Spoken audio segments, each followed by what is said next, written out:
Hello and welcome to yet another episode of That's Absurd. Please elaborate, the podcast that you listen to, because you're doing it right now. That's the tagline. The podcast you listen to. With a little rainbow? Yeah. My name is Trace Dominguez. I'm a science communicator, and I'm here with my buddy Julian Huguet, also a science communicator. Hello. And between the two of us, we learn things, and then we tell you all about them. What things do we learn? Glad you asked. Questions that you send us. Weird ones, specifically, hopefully. Absurd ones, that's in the name. Yeah. So I'm half of the duo of the... Are we dynamic? No, I think we're pretty static. Oh. We don't move much while we're recording. That's true. I am sitting in a chair. The static duo. This week, we actually have a slight shift in our format. This episode is airing about the same time as a brand new Jurassic World thing comes out, and we thought, let's make an excuse to go through some of our dinosaur questions. Yes, we looked at all the dinosaur questions that we had in our database, and we decided to wipe them out in one go. And I think we did a pretty good job. So each of us picked a few questions. We're going to try and keep each answer somewhat shorter, but we get to go through a lot more of them. So we're going to try this. It's sort of a variation on the lightning round for longtime listeners, but the lightning round stressed us out too much because we didn't like getting things wrong. So instead, we have like a pre-selected lightning round where we get to do the question research in advance, but it's still fast, kind of. We're like animals in an enclosure at the zoo. We're like, too many questions too fast stressed us out. Like you tapped on too many times. Yeah, we didn't like that. Yeah, no, please do not stress the podcast hosts. That was funny. But no, we decided instead of lightning, we'd have like a slow-moving catastrophe coming at you. It's a thunder round. I was thinking more like a asteroid round. Yep. Oh. Well, I was saying because the lightning round is fast. The thunder round is really great. Same thing. Comes a little later. Yeah, more delayed. Yeah. A little delay. It's a thunder round. I like this. And it sounds just as cool. So, thunder round episode. Now maybe we'll do it again because we named it. So, trademark. That's absurd. Please elaborate. Thunder round. So, Julian, what is your first question and who sent it to us? So, for my first question, I actually rounded up 3 very similar questions and kind of bundled them all together because apparently a lot of different people have this in mind. And the question askers were Steven, Sam, and Tori, who all basically asked some variation of what would have happened if the asteroid that killed the dinosaurs had never hit the Earth. Right. Yep. One even asked, well, would they have eventually gotten to the stage of human consciousness / intelligence? Which is a fun thing to imagine. So let's talk about it, right? Yeah. As I think we're all pretty much aware, dinosaurs are mostly dead, except for birds. Yeah. They're still around and doing great, frankly. We love that for them. Love that for them. They were wiped out along with 75% of extant species on the Earth at the time. Extant. Such a good vocab word. Thank you. When a gigantic asteroid hit the Earth off of what is today the Yucatan Peninsula near Chicxulub. By the way, did you ever, in your research for this episode, Google Chicxulub? I didn't. Do you want to just do that real quick and tell me what you see? Chicxulub. Chicxul. Oh, that's cool. It shoots a little meteor across the googly page. Right. This is the kind of whimsy that I miss about the internet from like 10 years ago. Now you go on the internet, everybody's just yelling at each other. It's like Thanksgiving at a really dysfunctional family's house. But it used to be like, I don't know, Thanksgiving at a Friendsgiving, where everything was a little whimsical and fun and nobody really knew it was happening. And yeah, it's a nice moment. Treat yourself to Googling Chicxulub today. What I think is funny about it is it's, the single most catastrophic event in the history of life on Earth. And we're like, whee! And we have like a fun little animation for it. Which what though? That makes sense because without it, we wouldn't be here. So it's catastrophic to like everybody else, which is very great for human of us to be like, everybody else died, but we did great. We're kind of dunking on dead dinosaurs with that, aren't we? Yeah, a little bit. We're getting ahead of my answer. I just wanted to point out, though, that it is the old adage that comedy equals tragedy plus time. So yeah, true. 75% of species on Earth dying, sad. plus 66 million years. Cute, funny. Let's make a little Kinda animation funny. for it. We can joke about that. Yeah, wee. Okay, so let's imagine that hadn't happened. Or as some have proposed, that it happens still, but just a few minutes later, right? Oh. So if this asteroid hits the Earth just a few minutes later, would the Cretaceous period, that last age of the dinosaurs, have ended? It's hard to say, right? Yeah. We usually mark the end of these different timelines with mass extinctions. There have been 5 mass extinctions on Earth. And so when the asteroid hit and 75% of species were wiped out, that's when paleontologists say, okay, that's the end of the Cretaceous. Now we're on to the next one. But like I said, with 5 mass extinctions, do we think dinosaurs would still be around today? Would there have been another event? Well, some paleontologists say that dinosaurs already at this point were in decline. And how do you mean? Well, the reason for that is they haven't found, at least to date, as many dinosaurs and as diverse a fossil record from this late era of the Cretaceous compared to earlier areas, like during the Triassic and Jurassic and earlier in the Cretaceous. Okay, so it was like there were already fewer fossils based on our record showing up, which means it was like there were just fewer of them, they think. Right, exactly. Huh.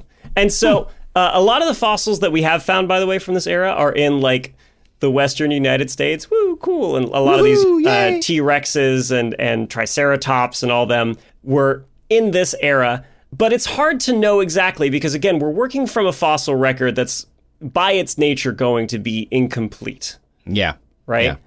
And just because we haven't found fossils doesn't mean that, they didn't exist and were diverse and abundant elsewhere. We're just working off the information that we have, and it's incomplete.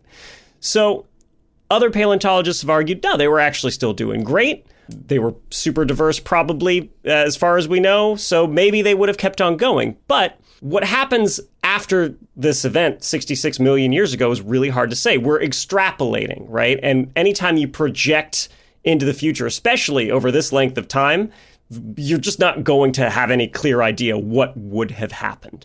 Yeah. So there have been proposals, like Tori asked, that maybe they would have become as intelligent as humans. There was a paleontologist in the 80s, Dale Russell, who suggested, hey, there were some pretty smart, like large-brained dinosaurs, as far as we can tell from their remains. I'm going to talk a little bit about this, too, in one of my questions. Oh, did you find Dale Russell as well? I didn't find Dale Russell, but I think that I found some good studies, which I think will be really interesting. Russell proposed that maybe they might become basically like these bipedal... You know when you watch a sci-fi show and there's all this diverse alien life, but because all the actors that play them are human, they all have to look very bipedal. humanoid? Yeah. They basically came up with the raptor humanoid version of that, right? Like the guy in a rubber mask fighting Captain Kirk style looking eventual lineage of some, theropod, 2-legged dinosaur. And they called it Troodontid, Troodontid. And they proposed this thing. Maybe it would have gotten as smart as us. And then more recently, in 2023, another scientist, Anton Rainier, said, probably not. Too bad. We don't know, but Rainier was looking at, the organization of brains of birds right now and comparing it to how humans' brains are organized. And that one I do have something about. Very cool. I won't steal your thunder too much. It is the thunder round, yeah. Yeah. But basically, Rainier said, I don't think so. But we don't know, right? Yeah. We just don't know. 66 million years is such a long time. But we can be fairly confident in a few things. One, like I mentioned, the famous T-Rex and Triceratops were running around at the end of the Cretaceous. They almost definitely wouldn't still be here today. 66 million years is a long time. It is. A lot of dinosaur species around the end of the Cretaceous were only around for like 1 million years. So they probably would have changed a lot. Yeah, I mean, unless you're something lucky and perfect, like a shark. Yeah. Or 450 million years. Mm-hmm. Or a crocodile. Crocodilian, yeah. Right. Where it's like you basically you peaked and now you're just, you've got it figured out and you're just going to keep being you. No notes. You look like a log in the muddy water where all your prey has to come and drink because everything needs water, and you just sit there and you're covered in Hang armor. out. Chill. And you're made of teeth. Yep. You did it. You're done. You did it. You don't need to change a thing, honey. You're perfect just the way you are. You've nailed it. Hit that runway. Let's go. Ship it. Exactly. Everything else is still kind of like, what do we tweak here? What do we do there? Yeah. What if my brain got bigger? And the crocodile's like, no, I'm good. No, I'm good. My brain's big enough. Fine. I'm fine. Works for me. I know how to run every one of these teeth. Yes, exactly. So the dinosaurs, as we think of them, almost certainly wouldn't exist. They'd be new and different. Who knows what they'd be?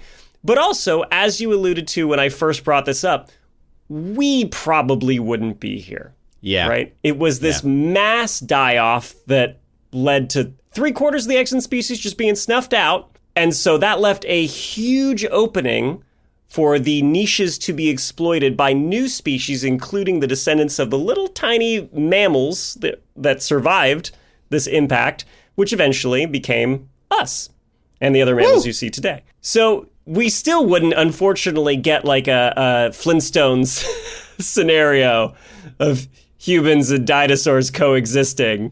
Yeah. Which is a real bummer. You know, you'd think we'd get that benefit at least, but no. Sadly, no. No. Maybe the dinosaur Google that they'd create would have, when you Google mammal, would have like a little dinosaur chasing and eating like when your browser crashes and there's no internet. Yeah. You can just be a dinosaur.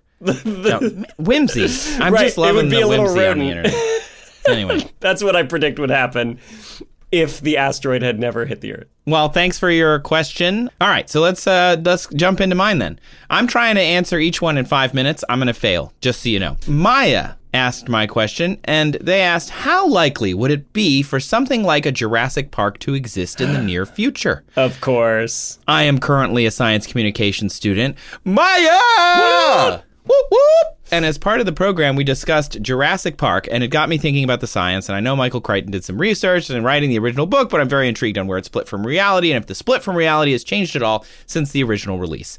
Great question. Love the, thinking about the updates. Really good. For those who didn't read Jurassic Park and somehow didn't see any of the films that basically everyone in the world seems to have seen, the basics of Jurassic Park are they got some DNA. They threw that DNA into some clones. They made some dinosaurs and they put them on an island. And it was a rich guy, and the rich guy is bad. Just so you know, in the movie, he's like a grandpa. In the book, that guy is straight up evil. He is like not great. And he also dies in the book, and no one was upset. Anyway, I mean, if we're going to do it in meme style, it's like, get clone DNA, make dinosaurs, ... profit? Profit. And the ... part is when the dinosaur eats a lawyer off a toilet and the audience is supposed to cheer for the death of a perfectly normal person because lawyer equals bad. Man, Gen X was weird. So I say it was like they aren't listening right now. Hi, Gen X. So the first premise of Jurassic Park is that you get your DNA from amber, from mosquitoes in amber. Everybody remembers Mr. DNA. The guy, very pleasant, southern accent. Nice dude. Dino DNA. Dino DNA. Bingo. A study from 1997, quote, rigorous attempts to reproduce these DNA sequences from amber and copal preserved bees and flies have failed to detect any authentic ancient insect DNA. Remember, they're inside of insects and they can't find the DNA of the insect. Lack of reproducibility suggests that DNA does not survive over millions of years, even in amber, the most promising of fossil environments. So, why isn't it there? Because DNA has a half-life. Just like anything, especially organic material, it breaks down over time. BBC Focus cited a New Zealand study, the half-life of DNA. Do you know it off the top of your head? I probably could have picked it out of a multiple choice, but I'm gonna guess it's on the order of thousands of years. It's 520. So every 1,000 you're losing half, or you've lost more than half. You've lost 75% of your genetic information. Yeah. So after 6.8 million years, you're basically at nothing left. Bacterial RNA is tougher, according to this New Zealand study, and sequences have been recovered from ice crystals that are 419 million years old, but they're only like 55 base pairs. They're not like the millions of base pairs required to make something like a dinosaur. So I think where Maya's question hits immediately is the split from reality is we wouldn't be able to get any dino DNA. We can see their bones. And it just seems so like, oh, we can see their bones. We know how they lived. Sometimes there's even skin that's fossilized. But those fossils aren't dinosaurs. They're stone. They're literally rocks. There's no organic material. It's not like a freeze-dried dinosaur. It's a dinosaur rock. That's my favorite, like, mind-blowing thing about fossils is that it's not bone anymore, right? It's like the bone was slowly replaced by minerals, and now what you're looking at is not organic material at all anymore. It's a stone. Yeah. And it's funny because it's almost like if you were to dig down and let's say you were a robot, like a non-empathetic robot that doesn't care about the history of the planet. You're digging through soil, you're digging through rock, and you find a slightly different type of rock at some layer for like a few inches that we would call a fossil of a bone. That robot might just be like, it's a slightly different formation of the rock that I'm already digging through. Mm-hmm. Like it's not like it's a completely different thing. But, you know, in kids' books and stuff, we tend to think of it that way, where it's like, look, dirt, and then a bone in the dirt, and then more dirt. And it's like, no, it's just dirt, and then more dirt that's slightly different, and then more dirt. Anyway, so if that's the fictionalized premise, if that's where they split from reality, then I thought, okay, the next thing that they would split from reality, that's fine. They had to split somewhere. You know, if you think of The Martian, Martian winds are not going to blow over a spaceship. I don't care how strong the storm is. Like, I looked up a NASA site and they said Martian storms top out at 60 miles an hour, which is not even like hurricane force. It's also a really thin atmosphere, right? There's just like super thin atmosphere. It's just never going to happen. But Andy Weir, the author of The Martian, needed a premise for them to leave Mark Watney in the same way that Michael Crichton needed them to have dino DNA. So he just like got close and was like, maybe. Do you ever watch those pitch meeting YouTube videos where it's the producer and the writer like having a meeting and the writer says something really dumb happens and the producer goes, why? And the writer goes, so the movie can happen. Yeah, that's it, exactly. Right? Like, well, and in this universe, DNA doesn't decay. Why? So the movie can happen. Yeah. So let's say Nedry brings you some cloned DNA embryos. Would you be able to make more of those? Is that where it splits from reality? Yeah, we could do that. If you had fresh, smell like new, fresh DNA, you can clone that. We've been doing it for 40 plus years. The book Molecular Biology of the Cell, 4th edition, says the simplest way to clone involves inserting a particular fragment of DNA into a purified DNA genome of a self-replicating genetic element, like a virus or a plasmid.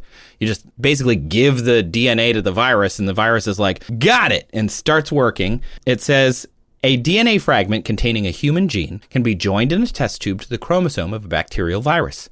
And the new recombinant DNA molecule can then be introduced into a bacterial cell. From one DNA bit, a normal virus can produce more than 1,012 identical DNA molecules in less than a day. So we can easily do this. Sweet. It's called a cloning vector. So there's no reason we couldn't clone DNA if, say, Julian went back in time with a syringe and picked up a bunch of dino DNA. We could definitely clone it. The problem is we can't because of half-life. However... and laws of physics about time travel. Yeah, but yes, also that. So instead, we would have to, de-extinct the dinosaur, and I don't think we can talk about that without talking about the stupid recent direwolf news. Yeah. I saw it come across your face. Like, I knew from the way your face changed from excited to annoyed. It was like, we're going to talk about the direwolf thing, aren't we? We're going to talk about the stupid direwolf thing. So you definitely heard about it. It was like pop science chum, that they throw in the water for sharks. They were just like, we know how to get these low information, low context science nerds super hype. Tell them we brought back a direwolf, hits a bunch of, and it's like, they didn't. I just want to say right out here at the gate, they did not bring back a direwolf, but it's a company called Colossal, and they want to bring back a bunch of different things. Mammoths, dodo birds, direwolves. And if you Google bring back mammoth, you used to get science stuff. Now you get Colossal because they have great PR. The mammoth died out not that long ago, only 4,000 years ago. So if you think of their DNA, there's only a teeny tiny bit left instead of none. That still doesn't mean we could get a mammoth easily. We'd have to find the perfect sample and hope that it didn't degrade too much, but it would still degrade. You'd mix it with an Asian elephant, make a new embryo, have an African elephant carry the baby, mammoth, the fetus mammoth, and hopefully it would be birthed as a mammoth, but very unlikely. And this would be what they did in Jurassic Park as well. Like at some point they would have had to have, I guess because they're eggs, they don't have to have a mom like hold it, but at least they talk about it in the film that it's like ostrich eggs and they do all this stuff. So, bottom line, without getting, because this is supposed to be 5 minutes and it is not. Yep. Yeah. The dire wolf is not a dire wolf. Time magazine described it as a snowy white, 1.2 meter long, 4 foot and 40 pound, 18 kilogram wolf. And they're like, it's big. And it's like, wolves typically grow to 2 meters. So 1.2 meters, not that big. Yeah. They grow to 6 feet. It's 4 feet. So that's why it's important to give context. You don't have context, you don't know anything. You're just like, 1.2 meters, that's big. And it's like, it's not big.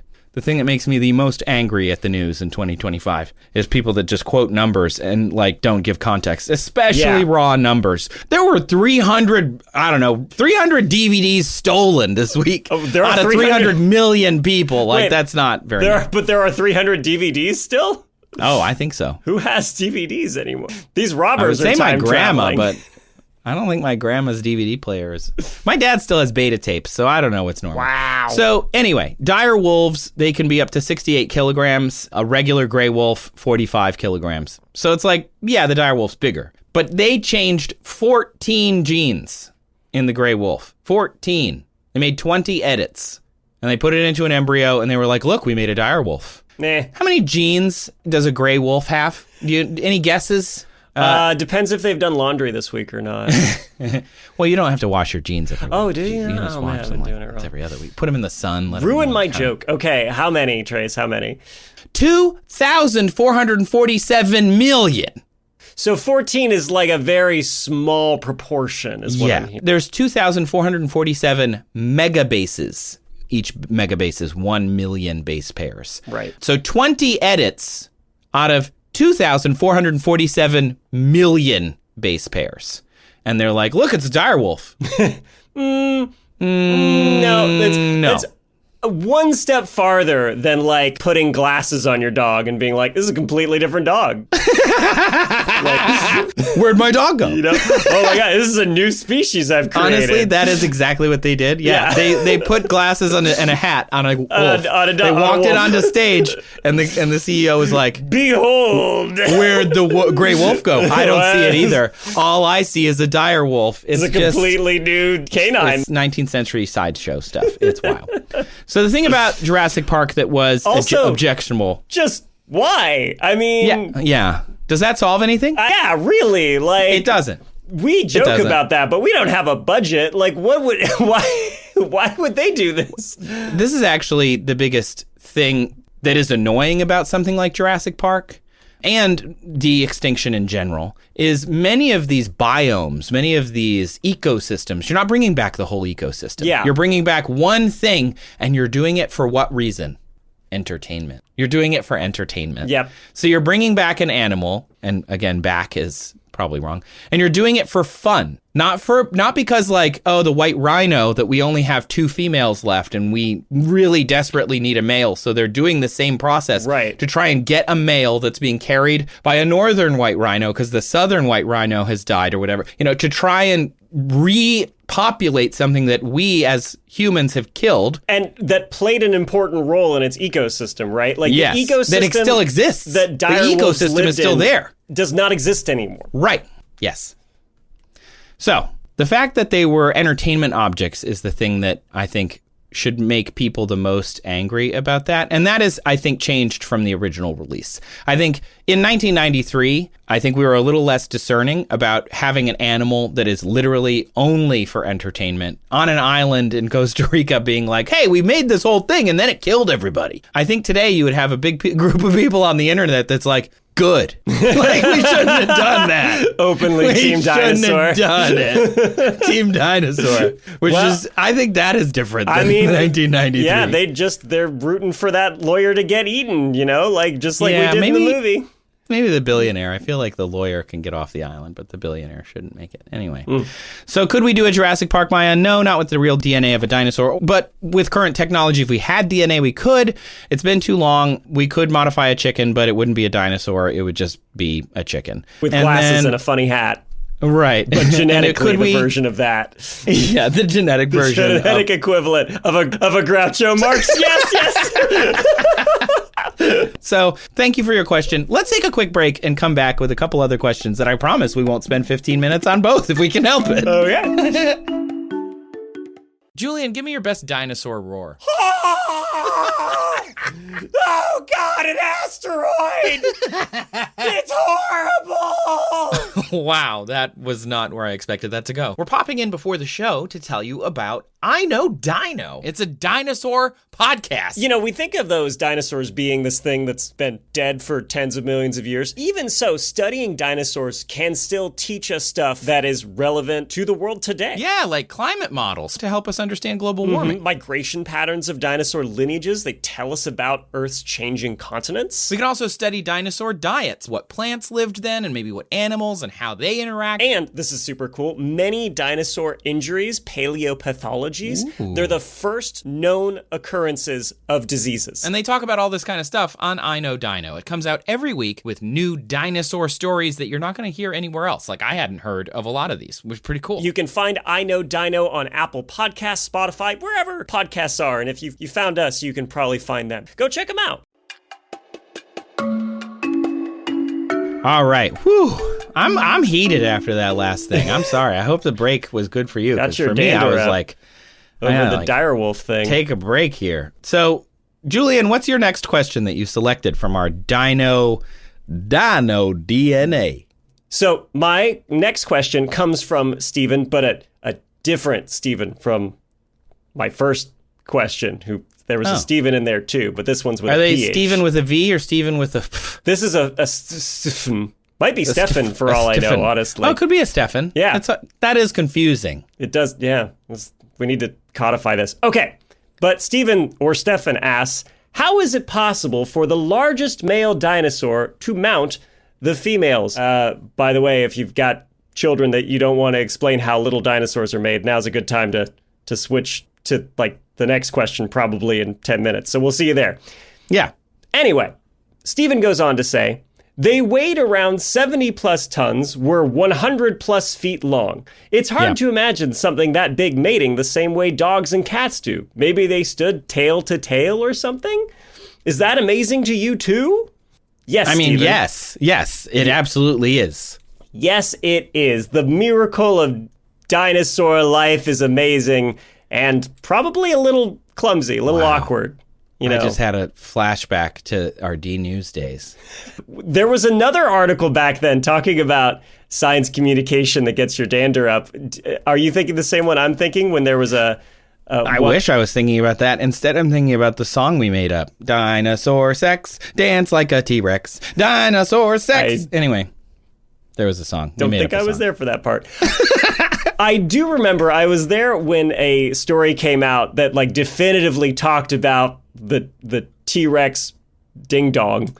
And it had these headlines like, it was so huge, it weighed this much, and it was this. I wouldn't like those. I'm glad I missed that. We got really annoyed around the office because we all said the same thing that a lot of other experts say, which is like, we don't know, right? Yeah, we have no idea. We talked about how dinosaurs got fossilized when they died, the ones that did, and mentioned that for the most part, it's their bones. Soft tissue does not hold up to being buried for 66 million years, at the very least, right? Yeah. So these other organs, like the genitalia of dinosaurs, we just don't have any examples of it.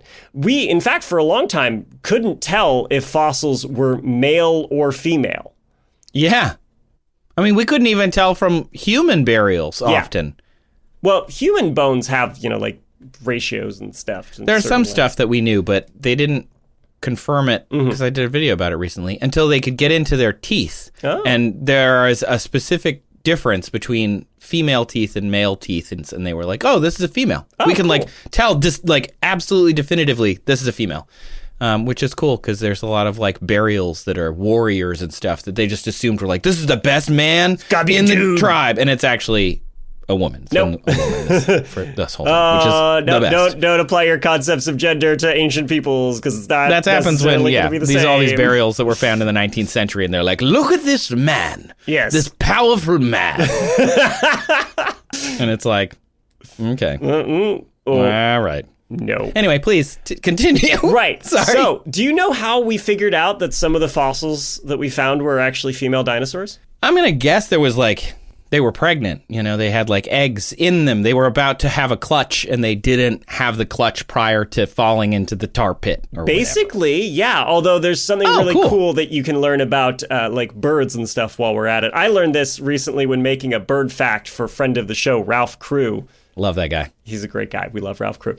As I talked about earlier, right, birds are the only extant lineage of dinosaurs, right? The avian dinosaurs that managed to survive that impact. But because they're descendants of, well, still technically dinosaurs, you don't evolve out of a clade, we can infer that dinosaurs had a lot of things in common with birds. And the way female birds actually make eggs when they're getting ready to lay them is fascinating, because they have to have all this calcium for the shell. And so female birds have a special type of bone, like bone tissue, not like a specific bone on the skeleton, but it's tissue within their bones called medullary bone. Cool. And it's like a calcium reservoir Neat. that they build up when they're getting ready to lay eggs, and then they draw from this calcium and they make the eggshells using it. Some of it from their diet, but a lot of it comes from this medullary bone. So fairly recently, we started looking at a T-Rex hip that was cracked open, and paleontologists were like, that looks like medullary bone, and realized that this was a female T-Rex that was getting ready to lay eggs. Right? But there's no T-Rex hoo-ha or ding-a-ling, to use the scientific terms, that are preserved to tell us. The hootalings, as you would call them together. The hootalings. So to infer how they might have done, the stuff with their hootalings. Dirty, got it. Yeah. Done the sexy time. Again, we have to infer based on species that are around that are related. So we talked about crocodilians a while ago. They're not dinosaurs, but they split off, and they're some of the closest living relatives, along with birds. And both crocodilians and 97% of birds don't have a penis for the males. No. They have a cloaca, baby, which is just... They got that universal, I would call it the USB-C of animals. They can do everything. It's got... That's where all functions, for all the bodily functions, they are essentially the closest thing to a worm that a vertebrate can be. They got one in and one out. One hole for all your needs, right? You got some poop, throw it out the cloaca. You got some, urate. Sperm. Throw it out the cloaca. Sperm, got some out the gametes. Cloaca. So when most birds mate, they do what is euphemistically called the cloacal kiss. Yeah, yes. Which I thought was funny, because a few episodes ago we talked about kissing, and I was like, oh, you form one long tube with a butthole on either end. Yeah, that was I've not gotten over it yet, so thanks for bringing it up again. Well, when birds and crocodilians mate, they make one long tube with a mouth on either end. Julian! No! No!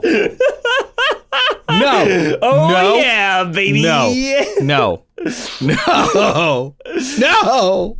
No! So we think, there's a good chance, because these close relatives mate with cloacal kisses, that dinosaurs did it the same way. And this might involve getting in some awkward positions. We don't exactly know how. Maybe they went cloaca to cloaca. Or maybe, there was a bit of mounting, and lifting crocodilians do. They kind of twist. The male gets on the back and twists his hips under and wraps the tail around the female's tail, that sort of thing. Intertwine. We don't know. Very romantic, actually, thinking about it. Here's the thing, though. I mentioned that 97% of birds have a cloaca and don't have a penis.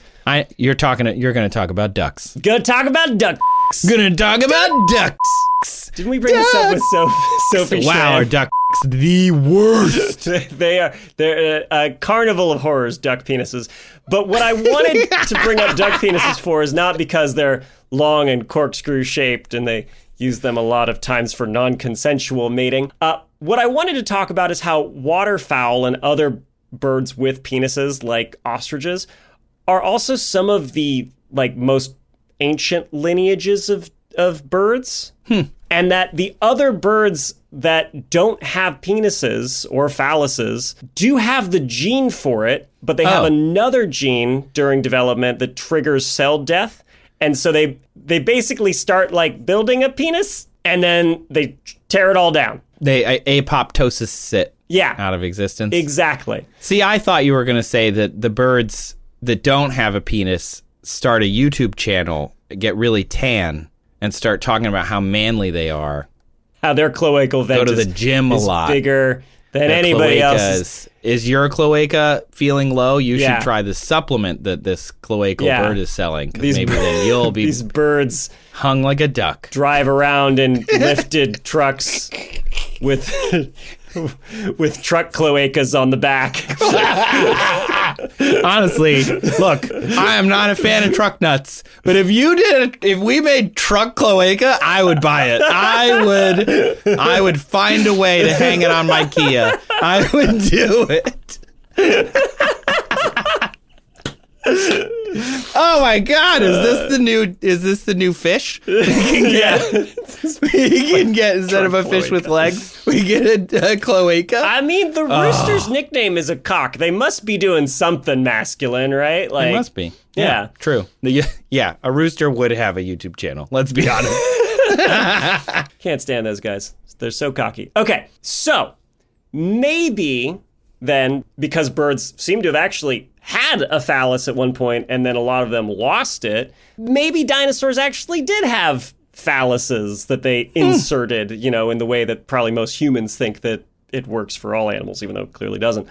Yeah. We don't know. There have been people who study biomechanics, and they argue as Stephen brings up, these are some of the big, heavy animals, right? The sauropods in particular, the big four-legged ones. So some of them argue, would a female be able to take the weight of a male? Some think no. Others say, well, listen, when a female's walking along, one hind limb has to take the weight that the other hind limb isn't supporting because it's in motion.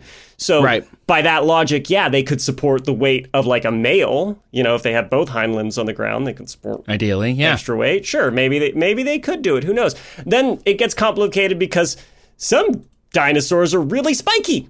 Yeah, how do you mount if you're covered in plates or ridges or spikes or, Right? The whatever one that kept coming up in my reading is a stegosaurus, or a relative of the stegosaurus, called the Kentosaurus, and that thing is just like walking barbed wire. Yeah, ouch. It's nuts. And so when paleontologists look at these creatures and try and figure out how they did it with computer modeling, which was a very funny sentence to me, just imagining learned PhD men, women, and others sitting at a computer. I need to see the renderings. Basically taking the equivalent of dinosaur figurines and smushing them together at different angles. Please tell me that they had music. Right. It's the sexy mix of the Jurassic Park theme, right?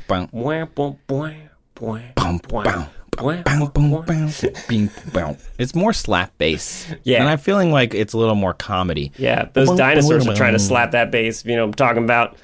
I do. Hey. They can't play guitar, so they don't have thumbs. But if the Kentosaurus were to try and mate how we think of dogs mating, they would slice open the male's gonads. It wouldn't be doable at all. So maybe they laid on their side? I don't know. Or there have been suggestions that maybe the sauropods, when they mated, they did it in water to support them, although there's not really any evidence of that, and it's kind of fallen out of favor. But we honestly just don't know. I love that. I love that we just don't know. All that we know is they were around for hundreds of millions of years, so they must have been doing okay, And I just think, it's none of our business what they do in the dinosaur bedroom. If they're happy, if it's consensual, just let them be. Let them be. Let them do their thing. All right, Trace, what is your next question in this slow-rolling thunder round? My next question actually tags back to your first question. From Udo, if there had been an intelligent dinosaur species which evolved some civilization, would we be able to detect it? Oh. It's similar to my first question about and yours, it's a long time. What if they were really smart? Would we even know? I read somewhere, says Udo, if humans would cease to exist today, all the traces of human civilization, that's me, would be wiped out by natural processes within some few million years. Wouldn't it be possible that there had been an intelligent civilization before us? But we're not able to detect it because the traces had eroded over time. Could we detect a dinosaur civilization on, say, a Stone Age, Bronze Age, Iron Age, Atomic Age level? I love questions like this. This is the classic sci-fi setup, right? I love these. They're so fun to look into. It's one of my favorite things to think about because it's like there was this project for a while, I don't know if it still exists, called the 100-Year Starship Project, which scratched that same itch of they were trying to figure out, okay, if you had a ship that was a 100-year ship, so it's like a generational ship, how would you structure the society? What stuff should you bring with you? And this is the same, but you're looking backward. It's like looking back, what are you going to look for? What kind of things in the fossil record would say, similar to what you were just talking about how do you know which one's female or male? Like, how do you know if they're there at all? How do you know what to look for? Is this an atomic age dinosaur or just a regular dinosaur? How would you know? Do you remember the book Dinotopia? Did you read that book? No, I haven't. Is it like Zootopia? No, well, no, kind of. It came out in 92, funnily enough, about the same time as Jurassic Park. But it's set in the 19th century. A guy named Arthur Dennison, a rich explorer type, was shipwrecked on an island that wasn't on any map because the guy who wrote it was like, yeah, the 19th century, we could do that. And they explore this island where dinosaurs had hidden underground during the KT extinction event, the Chicxulub asteroid event.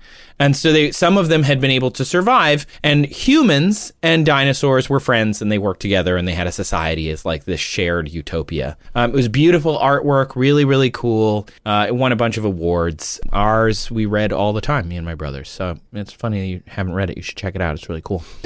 Anyway, the neat thing about it was that they had structured a society and the dinosaurs were sapient. They could walk and read and talk to each other and were quite intelligent. And so how would we even know, one, could dinosaurs become intelligent like that?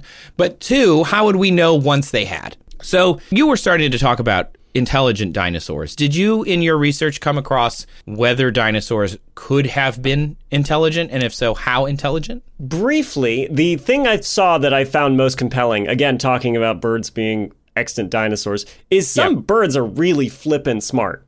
Yeah. Right? Particularly corvids, right? Crows, ravens. Mm-hmm. Really, really great problem solvers, even though their brains are organized and structured quite differently.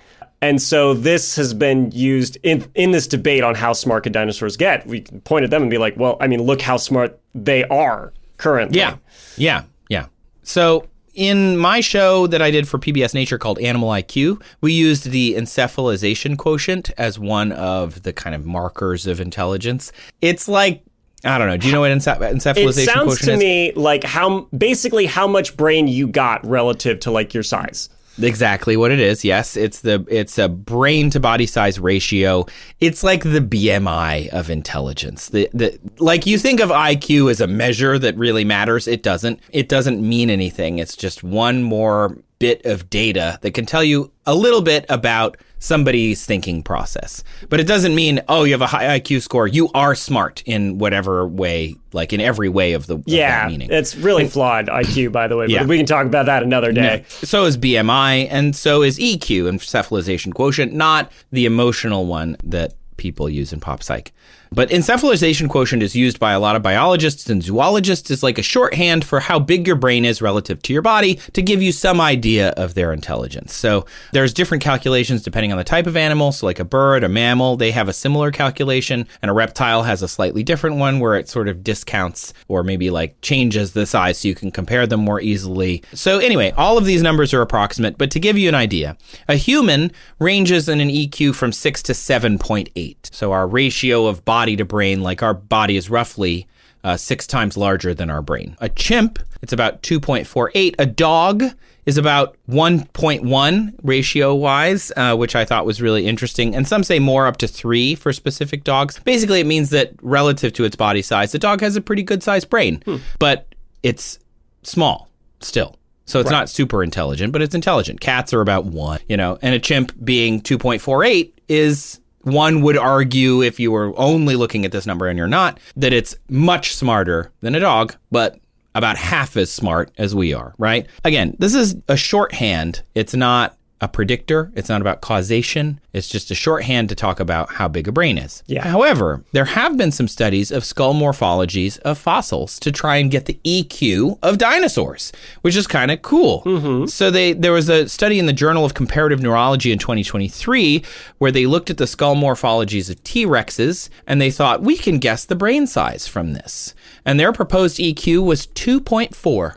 Oh, okay. So chimp similar kind to of chimp intelligence level, yeah. Imagine a T-Rex as smart as a chimp.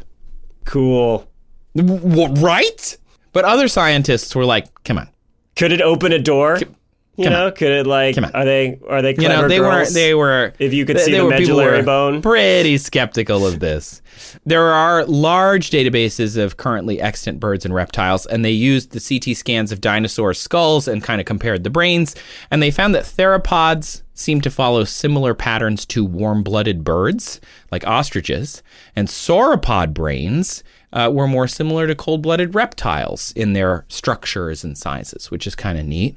So they went on to hypothesize that a T-Rex probably lived about 49 years, similar to a baboon. And then they started guessing and extrapolating from this EQ and this age, their behavior, their social interaction, their cultural exchange, that one T-Rex could learn to use a tool and then teach another T-Rex. And I was just like, whoa, no way. No. There is no guarantee that a large brain means that you have social learning and cultural exchange. No way. And the other scientists who read the paper were like, I thought it was funny. There was a quote that somebody was just basically like, we love that neuroscientists are interested in our paleo research. Super great. But, and then they were like, no. Imagine telling a neuroscientist, that's great. We're going to put this right up on the fridge. That's exactly right. This is going to go right up on the fridge. Oh my God, you did such a good job.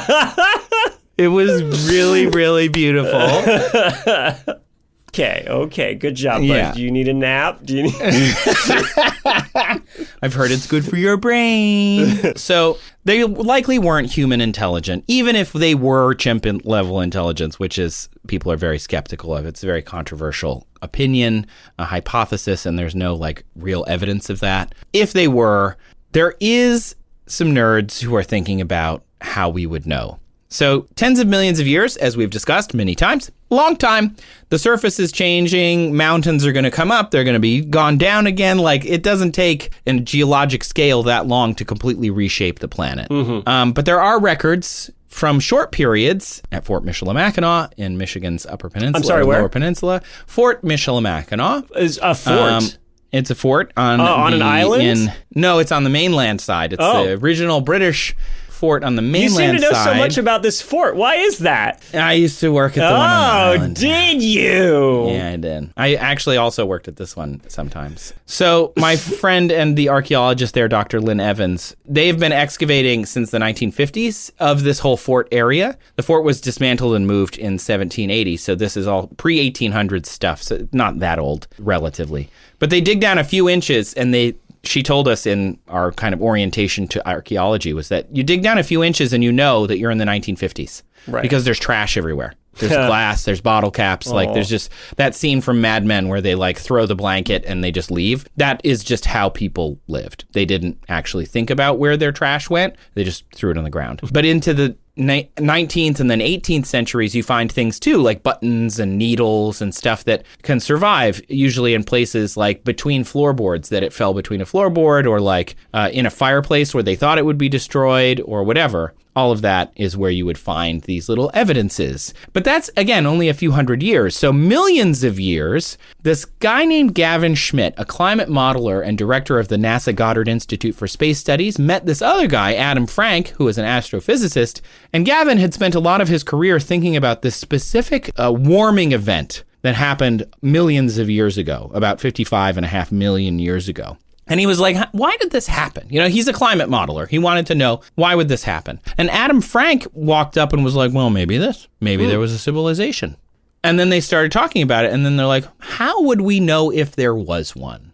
So have you heard of the Silurian hypothesis? Never. I had neither. It's named after a Doctor Who alien. And it's like catnip for pop science, by the way. Like the same way dire wolves are. Yeah, dire wolves and dire T-Rex wolves wangs. Yeah.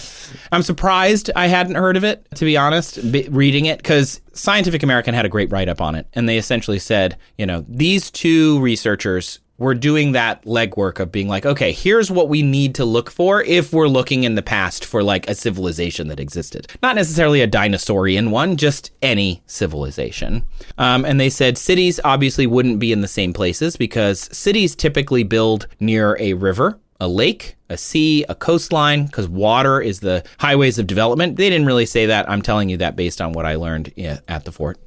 But it's true that most ancient cities were built near water, and then we expanded out away from water as we had technology. And then millions of years ago, the water wasn't in the same place almost anywhere. So you can't just like go to a river now and be like, maybe there was a city here millions of years ago, because that water probably isn't where it used to be. You know, it used to be an inland sea in the middle of the United States. So they look instead for sedimentary anomalies or isotopic ratios that look off, altered carbon records because of pollution. So things like more carbon in a layer of Earth might mean that there was a big volcanic eruption that happened, which is just a moment, but it affects hundreds of years or more of history. Another is huge masses of sediment that are in the wrong place because, you know, an ancient engineer moved them, specifically in places like rivers and deltas where we would be constantly like removing Dredging. sediment and moving things around for shipping. Nitrogen would also be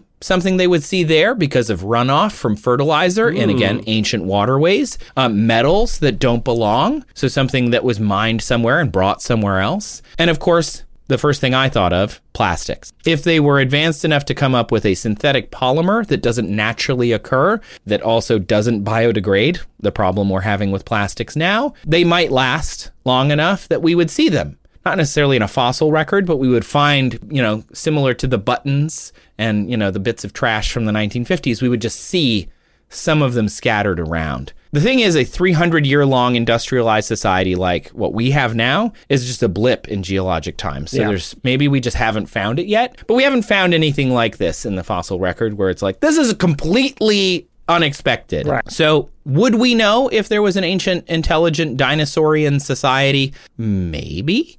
If we find something out of place that fits in the fossil record about there. The interesting thing, actually, as a sidebar, when I think of the fossil record, I'm like, okay, so you dig down a foot and then you're at this year. You dig down 2 feet and you're at this year. You dig down 4 feet, you're at this year, which is not how it works at all. There's no guarantee that fossils get buried. That only happens if there's a reason for them to get buried. Right. Like they're near some flooding, you know, the Nile that flood every year and just deposited sediment. Otherwise, you could just be walking along and there's a fossil that's millions of years old, which happens in the Western United States and the Dakotas all the time.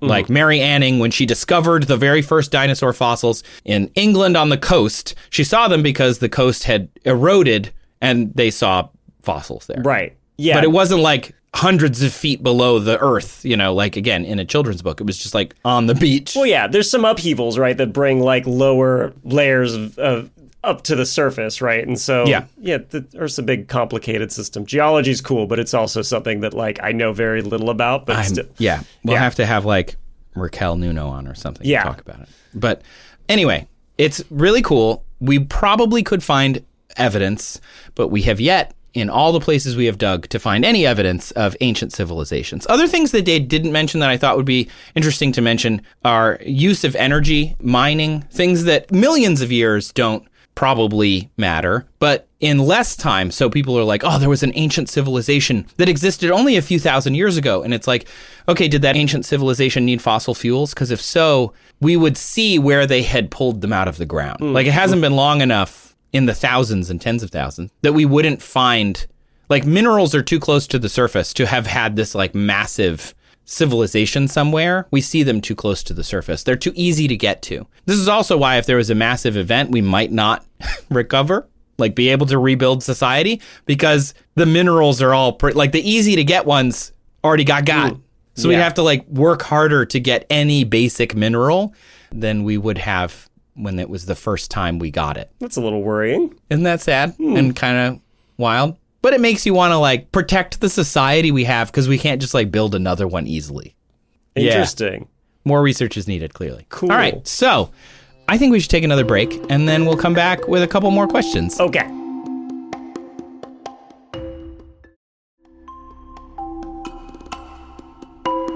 Wow. I just can't stop thinking about truck cloacas. Me neither.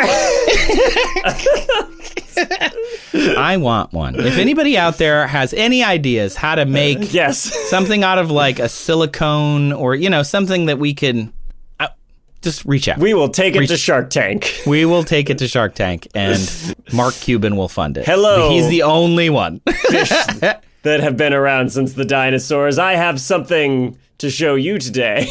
Are truck nuts not inclusive enough? Anyway. Have you ever thought about dinosaurs and how dinosaurs doing it? Anyway. There is a truck called the Ford Raptor. I'm just saying. Oh my God! It's right there. Okay. It's right there. My last question comes from Tyler. And this one, it's kind of dinosaur adjacent, but I really loved it and I wanted to tackle it. Tyler asked, what would happen if a meteor hit a flat Earth? Like if the Earth were flat, right? And it's not, and a meteor, the Chicxulub impactor hit the flat Earth instead. How thick is the flat Earth? We'll get into all that. First, I'll just add what Tyler included in his question. He said, I love collecting conspiracy theories, and nothing tickles me more than flat Earth theories. Have you seen the giant snowball theory? Tyler, I have not. I will look into that. Oh my. One of my favorite memes is an image of a flat Earth getting hit by a meteor on one end and dinosaurs being launched into space like a catapult. So that made me think, does that work? I can't imagine we have some kind of magic space fulcrum, but I am curious about what would happen if 1, the Earth was flat, and 2, a meteor hit that flat disk. Yeah, I don't want to step on your thunder round, but if there's no fulcrum, if it hit the edge, it's in space, it's just going to spin. Right. So instead of throwing off, I mean, I guess you could fly out sideways, but it's not going to like seesaw. First of all, let's talk a little bit about the flat Earth and how it makes this physics question more difficult. Because please don't do it. The thing about the flat Earth model or models is... Hang on. I'm just going to hit my head on the mic several times. ASMR, but frustration. Ow. That's the worst. Okay, please continue. Okay, so... the thing about the flat Earth model or models, because they can't agree on one in particular, is... yeah, because none of them work. They suck. They're so bad. None of them... Look, I would be... If you came to me and said, I've explained all of the things that Earth already does better than the spherical Earth models can. Right. Every scientist in the world would be like, I'm sorry, you have? Yeah. They would look at your math, and if it worked out, they'd be like, we live on a flat Earth. It would change Every the scientist world. would be like, yes, okay, wow. It would be literally world-changing, right? Like the flat Earth models basically answer one question, and actually that they don't even do, but that question is like, boy, it sure seems flat here to me. Like if I'm standing here currently, it seems flat. Sure and seems thus flat. It must be flat. You know? Sure seems flat. When I look out to the horizon, which by the way, on a flat Earth, you shouldn't have, because the horizon only exists because the Earth is curved. Yeah, it doesn't matter. You could see forever on a flat Earth, right? You would see the Alps. Yeah. You would see Mount Everest. Yes. Yeah. I mean, on a clear day. Which is why, again, doesn't actually solve that problem, and then it creates a whole host of new problems, right? Like, what's up with the sun and moon? How does that work? Let's just not even. Do we have to do this one? A little bit. Did you research any other ones? It will be relevant. It will be relevant for the end of my question, right? But like, a lot of flat Earth models think that like the sun's basically a little ball that's about 5,000 kilometers above the Earth, and it's just going around in a little circle. You know, what keeps it there and moving in a circular path? No explanation for that, right? Like, also, isn't there like an ice wall around the edge of the planet that is crewed by NASA employees? And with current budget cuts, you know that they're not going to crew it anymore. Oh, yeah, now's the time, flat earthers. Is this the fat earther? Because really, all those NASA employees are getting laid off. Yes. I don't know if you've read the recent NASA budgets. They are terrible. They're slashing the ice wall guards. I know you're frustrated. Stay with me, bud. It hurts my insides. Right. I'm going to try and keep focusing on the physics, though, right? Because, again, I'm trying to answer a physics question, but in a universe where physics as we understand it does not exist. If you were standing on top of the Burj Khalifa, you could see Mumbai. Okay. Anyway. So, yeah, what keeps the sun and the moon going in this circular path? Who knows? Why the sun shines like a spotlight and why you can't see it at night? Because again, you should be able to just see it if it were above a disk at all times of the day. Apparently, it works like a spotlight. Why? Who knows? I guess it's got a little shroud on it, a little parabolic, like reflector. I don't know. All these things, right? They don't make sense. Gravity. How does gravity work? Because we're accelerating upward. That's one approach, right? The Earth is, so in order to explain why we feel accelerating a 9.8 meters per second squared acceleration down towards the Earth in the flat Earth model, because gravity can't work the way that classical physics says it works, or Einstein says it works, right? Where you're getting pulled towards the center of a mass, because if you were out on the edge of the disk, you'd be getting pulled like backwards towards the center of it, right? Like the ground would have to be angled away from the center so it would pull you directly towards the ground. What solves that issue is the Earth just being round. It's, much easier. Much easier. Anyway. Much easier. So all these things we kind of have to suspend, but then I have to use classical physics equations to solve what's going to happen to the disk Earth. So it's kind of like having your cake and eating it too. It doesn't really make sense. But anyway, let's talk about what would happen. I did a lot of math. I looked up inelastic collisions equations and, conservation of angular momentum, because when this meteorite hits the Earth, it's going to cause it to spin right around its center of gravity. I'm going to just assume that where the North Pole is. So it's basically going to spin like a coin that you flipped, right? Yeah. And so I needed all these equations to figure out how fast it would spin, how much it would move. And an important thing to know for all of this is going to be obviously the size of the asteroid, the speed that it's traveling when it hits the Earth, but also how big is this flat Earth? Is it moving? Is it not? Right? Yeah. So let's talk about size of the flat Earth. I figured my disk is going to have a radius that's going to be equal to the length from the North Pole to the South Pole, right? Imagine that you start on the North Pole. If you could walk all the way to Antarctica on the round Earth, if I just took that distance and I said, that's the radius of my disk, that's how big my disk is going to be. Already, I'm running into problems. Because I did the math. You don't say. I did the math on how big the surface area of this disk would be, right? That would mean it has a radius of about 20,000 kilometers. That would give the flat Earth disk a surface area almost 2.5 times greater than the spherical Earth.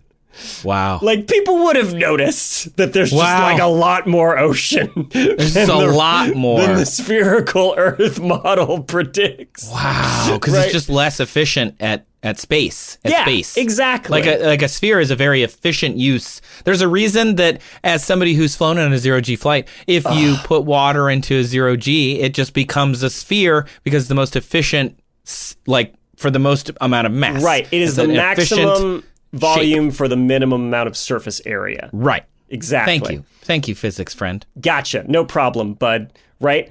If you were to have a disk with the same surface area as the spherical Earth, the distance from the North Pole to the edge of the ice wall, the outer edge of our disk Earth, would actually be about 70,000 kilometers less. So from 20,000 down to 12,000 kilometers. So wow. It's 20,000 kilometers as it is right now. So from 20 down to 12 is a big jump. Yeah, that's a huge jump. It's 40% less. Yes. 40% less Earth. Yeah, now for the flat Earth. Now with 40% less Earth.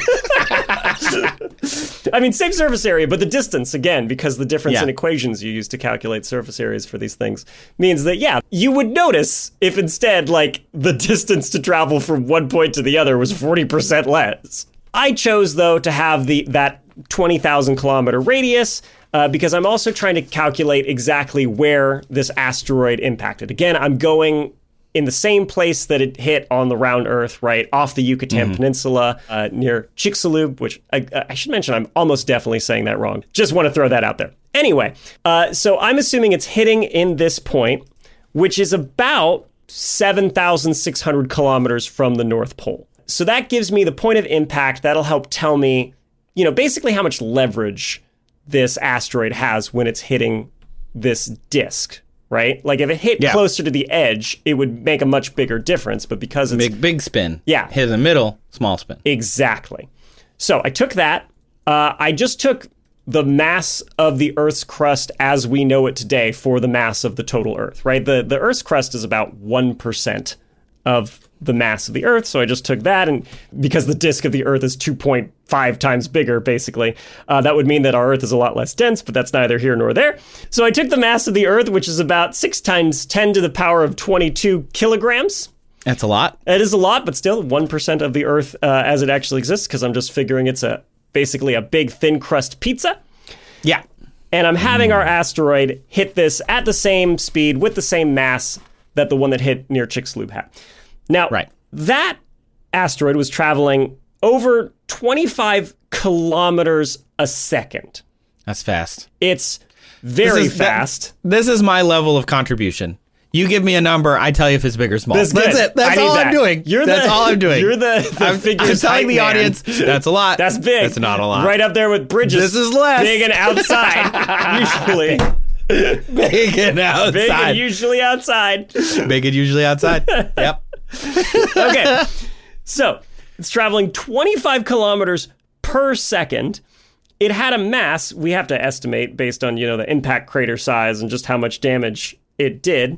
But it had a mass of about 10 to the 15 kilograms, we think, at a minimum. Yeah. That is, according to the measure of things, about 1 million Golden Gate bridges. Oh, I love that website. It's been too long. It's been too long. We're back, baby. About 3 million Empire State Buildings. That's a lot of Empire State Buildings. Wow. It's a lot. It's for something to hit the Earth. You can see why it was kind of catastrophic. Wow. 3 million Empire State Buildings all smushed into a ball, and then they slap it into the Earth. I don't think, okay, wow. Okay. Now, compared to the mass of our Earth, even 1%, mass of our spherical Earth, still not a significant amount of mass. So when it hits the Earth, we have an inelastic collision, basically. This asteroid just obliterates itself into the surface of the Earth. I did a bunch of math about, moments of inertia, which is how much something resists a change in rotating, that sort of thing, and conservation of angular momentum and all this stuff. I'm not going to bore you with the details, but I plugged it all in. Also, to make things simpler for myself, I assumed that the disk isn't spinning. Okay, it's not like rotating like a merry-go-round. Because as far as I can tell, the flat Earth consensus is that the sky is moving, and the Earth not is still. The planet? Wow, because they just love making things super simple. Like, what's the difference? A physicist would just tell you that it's just different reference frames. But anyway, true. Okay. But I'm going to assume that it's stationary. The asteroid is coming in straight in at 90 degrees. That makes the math a little simpler and imparts all of its energy straight perpendicular to the Earth. Good. Also, I'm going to assume that the Earth's disk isn't just shooting upward at an ever-accelerating 9.8 meters per second. I'm going to assume it's stationary in the firmament. And gravity works because of magic. Yes. Yeah, magic. Yeah, you got because it. Because gravity is magic. Gravity's just magic. That is the first, I think that should be our, whatever band name of all the band names that we pick, the very first album should be Gravity is Magic. And it's got the flat Earth on it. Being hit by an asteroid. And dinosaurs getting flung off. Yeah. Okay. Honestly, that's lit album art. It's true. Lit. It's true. But would the dinosaurs really be flung off is kind of what I'm getting at with all this. So I did all this math, and I discovered that if all this scenario happened, the Earth would start moving, downward around its center of gravity. The center of gravity would start moving downward at a rate of 4.2 times 10 to the negative 4 meters per second. So not a lot. It would slowly start drifting down, whatever that means. Down, whatever that context. means. Yes. Right? Now, because it hit, though, not in the dead center of the disk, right? Right. We're going to get some angular momentum as well. It's going to cause a torque, and this disk is going to spin.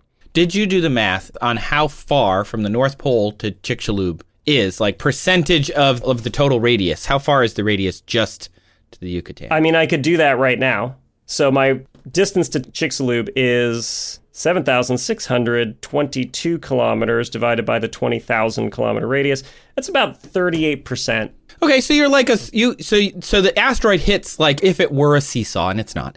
If the fulcrum was right at the North Pole, right, it hits like 30% of the way along that third seesaw. of the way to the end of the seesaw from the not very point. Far from the middle if you really think about it that way. No, it's not. Right? Interesting. Thank you. That helps me place it with my brain. Yes. So because of that, we do get a torque, but it's not as effective. Yeah. So I calculated that it would impart an angular velocity of 0.027 degrees per year. Oh. So wow. This giant disk, what I essentially think of as a big quarter, would start kind of flipping, but slowly. That would mean it would take about 13,300 years to complete one full flip. Whoa. Talk about something that would make Julian. Oh, no. What? There's going to be a flat earther who hears this. They're going to share it around, and they're going to be like, this happened.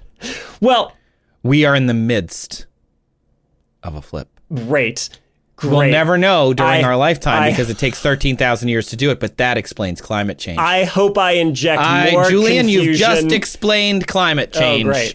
Congratulations. Well, okay, here's what the issue that I see, again, because you're so mad. Flat Earth models being inconsistent and not explaining things well.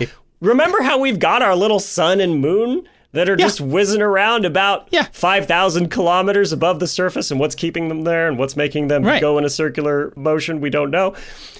Well, that means that at some point, this tilting Earth is going to smack into the sun and moon, unless they also move along with the Earth for, I don't know, reasons. Gravity is magic.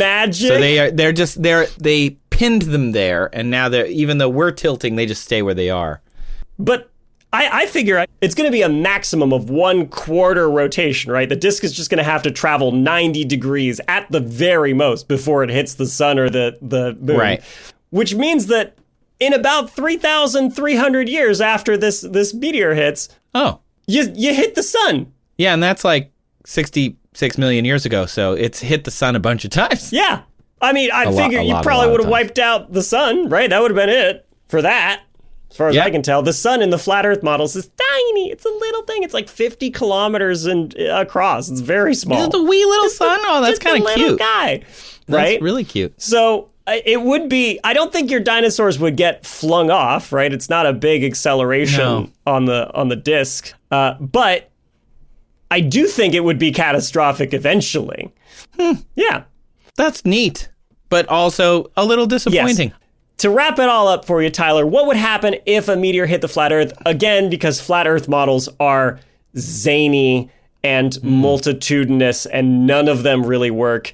Who's to really say? But according to the assumptions I made, basically the Earth would slowly start flipping like a tossed quarter until eventually it collided with our tiny sun and moon and probably wiped out all life anyway. Right. Even if the dust didn't swirl around because the Earth is not spinning. Okay, Julian. Okay. Still be catastrophic like 3,000 years later, max. That's what I get for you, Tyler. And the dinosaurs, do they get flung off? Again, because gravity's magic. Oh, who knows? Who knows? Worst case scenario, the ones near the sun slowly get cooked. Dinosaurs near the edge would get flung faster, right? Yeah, true. but not that much faster because it's still moving pretty slow. Let's see. I mean, it's a long arm, though, so I don't know. You'd have to do the math on that. I would. 8.6 times 10 He's to the doing it negative right 10. now, you guys, on the podcast listening. He's mumbling to himself and looking down at his notebook, and now he's looking up, and then he's looking down again. And he's telling me to wait. Okay, it's 1.5 times 10 to the negative 11 rads per second, and a radian of this Earth is 20,000. That's still really slow. It's not still slow. It's still a slow acceleration. It wouldn't, even if you're at the very edge. Slightly beefier of the if you seesaw. live near the edge. Yeah. So the reason I mentioned that the dinosaurs near the sun get cooked is because our sixth and final question for this episode is from Pat, who asks, what does a dinosaur taste like? Classic. So what, of course, are you going to say, Julian? Do you want me? I feel like I'm basically just skipping to the end here. What do you think? Chicken. Yeah, that is the very first thing that I think anybody assumes is dinosaurs taste like chicken. They gotta. That is wrong. I mean, that is incorrect. It's incorrect. They don't. But it's also correct because chickens are dinosaurs and therefore dinosaurs taste like chicken. Current chickens taste like dinosaurs. Today's dinosaurs. And or chicken. Today's dinosaurs taste like chicken because of how they've evolved. However, and I'm asking this with full sincerity, does everything taste like chicken, or does chicken taste like everything? Yeah, it's one of the great philosophical questions of our time. Right. Because chicken doesn't even taste like chicken, if you think about it. Historian Paul Josephson wrote a book, Chicken, A History from Farmyard to Factory, prompted because they traveled to a different country, and the chicken tastes different. It was a different texture and a different color. Yeah. And you know this if you've ever eaten Cornish game hen. Have you eaten Cornish game hen? I have not.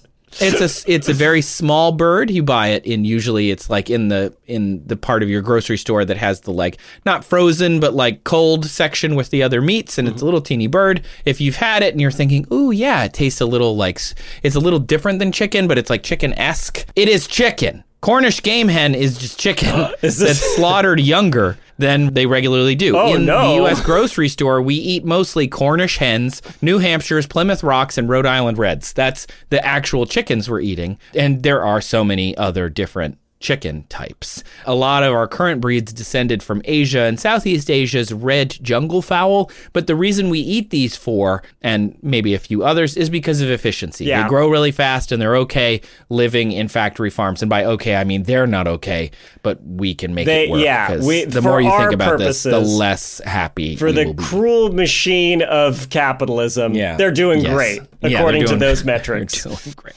And most of our eggs, do you know what chicken breed they come from? Hybrid white leghorns. Oh. Which I think is kind of great because I can just now imagine every time they lay an egg. I say, I'm laying an egg. I said, son, the last time you had me lay an egg. What happened to Foghorn Leghorn? Probably got he was cooked. canceled. 100% he was canceled. Yeah. Absolutely. Anyway, so why do we say everything tastes like chicken? Because it's a meat people know. We're not going to say, man, everything tastes like gator. Okay. Like, everything tastes like water buffalo. Everything tastes like camel. I had gator once at a bayou-themed restaurant in San Francisco, and let me tell you something, gator tastes like chicken.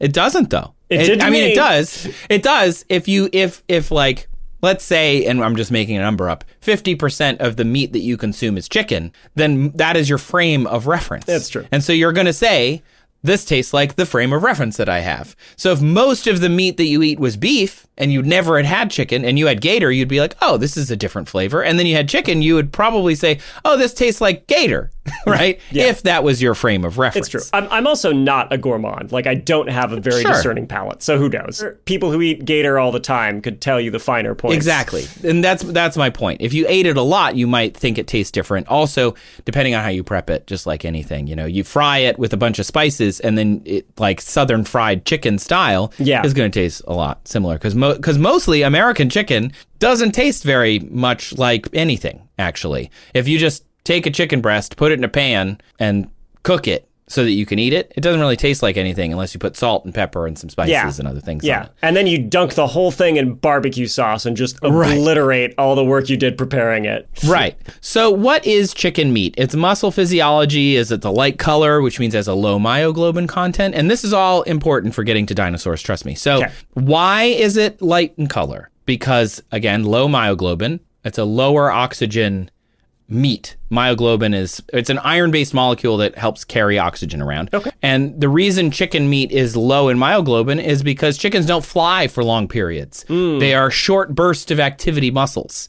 It's also a very mild flavor, which comes from, according to a meat scientist at the University of Georgia, fat composition, muscle profile, and a very small amount of sugars that are found in the meat. And when you cook, these things render, combine, and chemically change with the Maillard reaction to make what we eat. We often associate things that taste like chicken as those common meats like alligator, actually, and frog legs. If you've ever had those, they tend to taste chickeny, and they're also a whitish meat that is typically a low activity meat, a short burst of activity meat, not a long activity. So again, low myoglobin. They also have similar textures and not actually similar flavors. Like if you really were to sit down and eat them, they wouldn't taste like chicken. I don't think that gator tastes like chicken. It has a slightly different texture. It has a slightly different flavor, but I've eaten it 7 or 8, 10 times as opposed to chicken I've eaten who knows how many times. But I like to think of duck meat. Duck has more myoglobin in it because ducks fly. They fly around for long periods. And so that their breast meat is redder. It's got more iron in it. And regardless of how you feel about the redness of it, it's still a fowl, so it's still white meat. Typically, red meat, by the way, means mammals. It's pig, even though there was a huge commercial thing to try and get you to think it's white meat. Mammal meat is red meat. So the red happens because oxygen is needed by those muscles, so it's got more myoglobin, and because they legit fly. So bottom line, meat's taste is affected by the purpose of the meat, and we humans mostly eat the meat of herbivores and omnivores that are somewhat low in activity, but cow, because they walk around and stand a lot, they have and they're mammals, they have a completely different style of meat. Now we know that dinosaurs likely evolved into what we think of today as birds, which is why I'm talking about birds more than I'm talking about mammals. We also rarely eat carnivores, which a lot of the dinosaurs we like to think about, like a T-Rex, probably an omnivore, maybe a scavenger. We don't really know all of its behaviors, but we're not eating a lot of the carnivores that walk on land. You don't go eat puma, not eating a lot of those carnivorous animals. You don't eat bear. Unless you eat bear that eats nuts and berries, because that meat apparently tastes sweeter and succulent. Whereas the bear that eat fish don't really taste like anything. Again, fork knowledge, when they would use, when the voyageurs would kill a bear, which they did happen sometimes, or trap a bear, they would just use their hide to wrap other fur in. They would just throw the meat away because it's not worth eating, which really didn't make the native first people happy. Real bummer. Anyway, so we take this knowledge to dinosaurs. Which dinosaur do you think would be yummiest? Okay, probably a low activity herbivore. Right. So I'm going to go with the Lophosaurus. Lophosaurus. Wow, I don't know. The lazy Piosaurus. The Lazosaurus. The couch potatosaurus. Yeah, I was thinking a Stegosaurus kind of style. Maybe even a really big Brachiosaur kind of dinosaurs, that just walk around a lot and eat a lot, I don't know. Or Cornish game brachiosaurs, which is Littlefoot. Cornish game brachiosaur. Littlefoot from the Land Before Time. Oh, no! All of the Land Before Time ones would taste great. Sorry, kids. So researchers do not think that dinosaur tasted like chicken. And the reason they don't think so is not because of the fact that they evolved into chicken, but rather that they wouldn't have these large pulling breast meats, so they wouldn't need those muscles the same way. They're not flying. But also, a science writer, Joshua Rapp-Learn, great name for science writer, Josh Learn, cool, wrote an article for DiscoverMagazine.com and talked to Nick Longrich, a paleontologist and evolutionary biologist at the University of Bath in England, and David Varicchio, maybe I'm getting that right, a paleontologist at Montana State University. And they said, quote, active dinosaurs that relied on speed and running might have had meat that tasted like ostrich or emu due to a similar physiology. Slower moving ones like alligator or pork. So we would taste something similar to a porky thing. That would be nice. Quote, Spinosaurus, for example, was an aquatic species, so it may have had a very high amount of myoglobin to store oxygen, the way that whales and seals and others do. So its meat might have tasted more like that. They also speculated on the herbivore-carnivore thing, whereas, again, bears that eat nuts and berries, sweet and succulent. Bears that eat fish, not so great. But the Smithsonian magazine said that T-Rex may have tasted more like a bird of prey, like a hawk, because not far off from that dark meat of a turkey, because it would be a pungent meat because of its diet. Ooh. BBC Focus wrote up something and said Dr. Stephen Brusate said that it might have been gamey because of the animal fat that T-Rexes ate. And again, we don't eat wolves because it doesn't taste very good.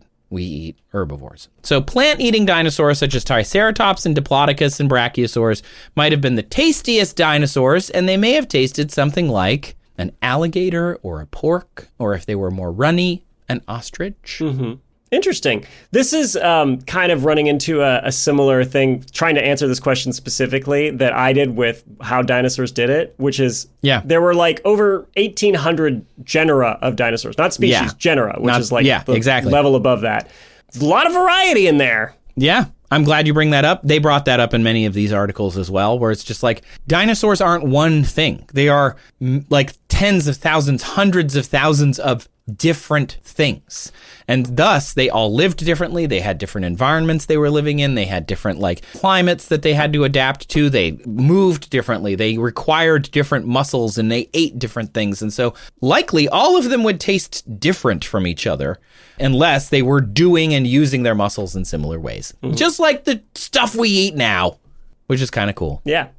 Just like how the dinosaurs that still exist today have a variety of flavors. Yeah, the different birds we eat. Yeah. So, like, we can only use it in the reference frame of something like an ostrich, and only if you've eaten an ostrich more than enough times to be like, oh, interesting. But next time you go somewhere, one of those, like, especially in the U.S., those, like, novelty places where they're like, we have all the different types. And you can get, like, an ostrich burger and a buffalo burger and an emu whatever and a, alligator leg and all that. Just tell them that you want, the Gallimimus burger or something, like... Because it's a runny, right? Ostrichy. Just a thought. I would like the Cornish game Littlefoot. R.I.P. Sorry. R.I.P. Bummer. I will have a tree star salad, please. Anyway, that's the end of our Thunder round, which turned out to be longer than a regular episode. Almost twice the length. We did this to save time. We thought it would be easier. I did math till 4 a.m. last night. So it wasn't easier, but did you have fun? I did. In my manic episode, I enjoyed it. Yeah. I hope you two, the audience, also had fun. Thank you for listening to this, I would say, chaotic good episode of That's Absurd, Please Elaborate. The show was created and written and produced by me, Trace Dominguez. And me, Julian Huguet. And today's show was edited and co-produced by the wonderful and super duper, let's see, if he was a dinosaur, he would be Triceratops, I think. Solid, like really just there for everybody. Definitely part of your crew. Yeah. Kyle says. Our website and social media is made awesome by our associate producer, and not technically a dinosaur, I think she's more of a pterosaur, Sabrina Capello. I like that, yeah. And our music is provided by Epidemic Sound.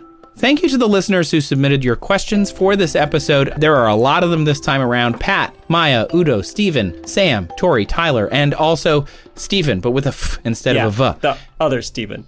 The other Steven. If you'd like to submit a question, you know how to do it. Just go down into the show notes. You can email us. You can go to our website, that'sabsurdshow.com. You can call us on the phone, 302-TAPESHO, tape show. We could not do this show without your questions. We love seeing them. Oh my gosh, we have so many to go through. So it was nice that we could get through a big chunk of them this time. Just wipe them all out in one go.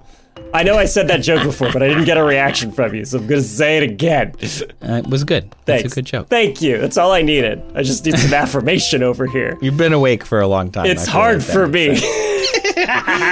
Speaking of affirmation, our Patreon patrons give us more of that than we deserve. They are wonderful. We get a lot of support over there, people voting on questions. We always have to thank our absurd administrators, Adam, Les, Austin, Jonathan, Evan, Dan, Sabrina, and The Brain. And of course, we have to thank our preposterous producer, Pinky of the House Patreon. The first of your name, the ridiculous, the king of the absurd, the reruns in the first episodes, the bard of Aronson, the Khaleesi of the great nerdy cave, spelunker of the realm, love that, master of the chill upon the chill, regent of the underworld, true knower of the thumbnail, and mother of Dagrons. I updated it since we got to know details about Pinky. I like it. So that's thanks, bud. Also, you handle reading changed script in the teleprompter much better than I do. I would say if I have one skill, it's my Ron Burgundy talent. Yes. Where I can read and react, and I don't even know what I'm talking about. Although you got me really good a few times back at Discovery when you changed the outro on me. I sure did. Good did. times. Anyway, so thank you everyone who supports us over on Patreon. It means the world to us, and also, helps fund the show as we've got projects cooking up. We're trying to travel again to do another live show. We'll let you know if that ends up happening. Fingers crossed. You can leave us a review wherever you're listening right now. It tells other people that the show is good and worth their time. So, lie to them, please. You can leave us hearts, stars, horseshoes, whatever it is. Or, tell people about it. Bother people. Go out into the world and evangelize. I give you permission. If you haven't, you can check out videos of some of the episodes over on our YouTube channel. You can find the link to that in the description.